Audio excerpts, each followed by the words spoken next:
प्रेम नाथ परदेसी के हालात ज़िंदगी, प्रेम नाथ परदेसी की अफसाना निगारी और अफसाना बहते चराग का तनकीदी जायज़ा। तारुफ। हिंदुस्तान में तरक्की पसंद तहरीक का बाकायदा आगाज़ 1936 ईस्वी में हुआ और चंद बरसों में ही इस तहरीक ने करीब करीब हिंदुस्तान की हर एक रियासत पर अपने असरात मुरतब किए। इनमें जम्मू व कश्मीर एक अहम नाम है। जम्मू व कश्मीर में तरक्की पसंद अदब के इब्तदाई नकूश शायरी में मिलते हैं। जहाँ तक उर्दू अफसाने का ताल्लुक़ है, इस सिलसिले में जो पहला तरक्की पसंद अफसाना निगार सामने आता है वो है प्रेमनाथ साधु रौनक, जिसे अदबी हलकों में प्रेमनाथ परदेसी के नाम से जाना जाता है।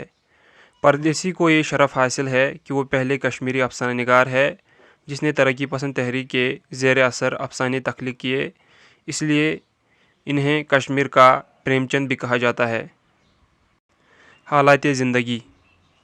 प्रेमनाथ परदेसी का ताल्लुक़ कश्मीरी पंडितों के साधु ख़ानदान से था। इनकी पैदाइश 1909 ईस्वी में श्रीनगर के फतहकदल इलाके में हुई। इब्तिदा में इनका नाम मधुसूदन था, लेकिन बाद में स्कूल के कागजात में इनका नाम प्रेमनाथ इंदराज हुआ। 1925 ईस्वी में बागी दिलावर खान स्कूल से मैट्रिक का इम्तहान पास किया। तालीम हासिल करने के बाद महकमे कस्टम्स के साथ 1947 ईस्वी तक मुंसलिक रहे और फिर जब रेडियो कश्मीर की तश्कील अमल में आई तो वो रेडियो कश्मीर में मुलाजिम हो गए। 1955 ईस्वी तक रेडियो में काम करते रहे और कई नए प्रोग्रामों का आगाज़ करके अपनी सलाहियतों का लोहा मनवा लिया। 9 जनवरी 1955 ईस्वी को वफ़ात पाई। प्रेमनाथ परदेसी की अफसाना निगारी। परदेसी ने अपनी अदबी ज़िंदगी की शुरुआत 1924 ईस्वी में शेर व शायरी से की और रौनक तखल्लुस इख्तियार किया, लेकिन इन्हें यह मैदान रास न आया और 1932 ईस्वी में नसर की तरफ मुतवज्जह हुए और रोमानी कहानियाँ लिखनी शुरू की।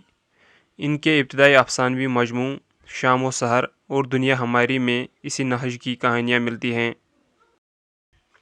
तरक्की पसंद तहरीक ने मसावात के साथ साथ इस बात पर भी जोर दिया था कि अदब को ज़िंदगी और इसके बुनियादी मसाइल का तर्जुमान होना चाहिए।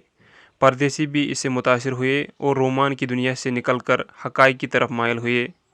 इस तरह पहली बार किसी अफसाना निगार ने कश्मीर की खूबसूरत मनाजिर को बयान करने के बजाय वहाँ के जहन्नम कदों की तस्वीरें पेश की।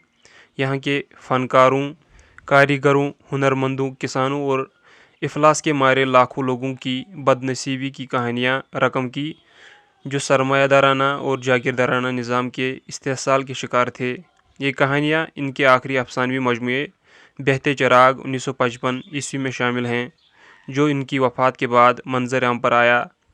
परदेसी ने अपने अफसानों में कश्मीर की अक्कासी सही मानों में की है। इनके अफसानों की ज़ुबान सादा और आम फहम है। परदेसी के अफसानवी मजमूए शाम व सहर मतबूआ 1941, दुनिया हमारी मतबूआ 1951, बहते चराग मतबूआ 1955। अफसाना बहते चराग। बहते चराग प्रेमनाथ परदेसी के आखिरी अफसानवी मजमूए के आखिरी अफसाने का नाम है। इस अफसाने को अदबी हलकों में काफ़ी मकबूलियत हासिल हुई। इस अफसाने का बुनियादी मौजू तवहम परस्ती है। परदेसी ने यूँ तो हर एक मौजू पर कलम उठाया है, लेकिन जब वो तरक्की पसंद तहरीक के ज़ेर असर लिखने लगे तो इनके सामने कश्मीरियों पर साहूकारों और ठेकेदारों का जुल्म ही नहीं था, बल्कि कश्मीरियों के वो फरसुदा रसूम व रिवायत भी थे जिसने इस कौम को बुरी तरह जकड़ के रखा था। परदेसी ग़ुलामी में सड़े हुए इस कश्मीरी कौम को शख्सी निज़ाम, मजहबी तासुबात, तवहमात और रजत पसंदी के ख़िलाफ़ उकसाता है। बंगाली जोड़ा परफूल और नलिनी कश्मीर सयाह बनकर आए थे और मुल्ला कादिर के हाउस बोट में क़याम पजीर थे। एक दिन नलिनी मुल्ला कादिर से गुफ्तगू में इस बात का इंकिशाफ करती है कि इनके यहाँ कोई औलाद नहीं है, बच्चे के बगैर औरत की ज़िंदगी बेकैफ है। मुल्ला कादिर नलिनी के इस मसले का हल इस तरह निकालता है: मैं समझ गया बीबी जी, आप कल शाम को नहाकर घी का एक चराग दरिया में बहा दीजिए, खुदा आपकी मुराद पूरी करेगा। 10 बरस पहले यही चीज़ एक अंग्रेज़ की बीवी ने भी की थी और दूसरे साल इसका बच्चा हो गया। हम भी जो कुछ जहलम से मांगते हैं हमें मिलता है। افسانے میں کشمیر کے سیاحتی ماحول اور سرگرمی کے ساتھ ساتھ دوسری عالمی جنگ کے اثرات کی تباہ کاریوں کی تفصیل بھی ملتی ہے۔ پردیسی نے کشمیریوں کی تہذیب، ان کے عادت و اطوار، گھریلو حالات اور سماجی رسوم پر بڑی کامیابی کے ساتھ قلم اٹھایا ہے۔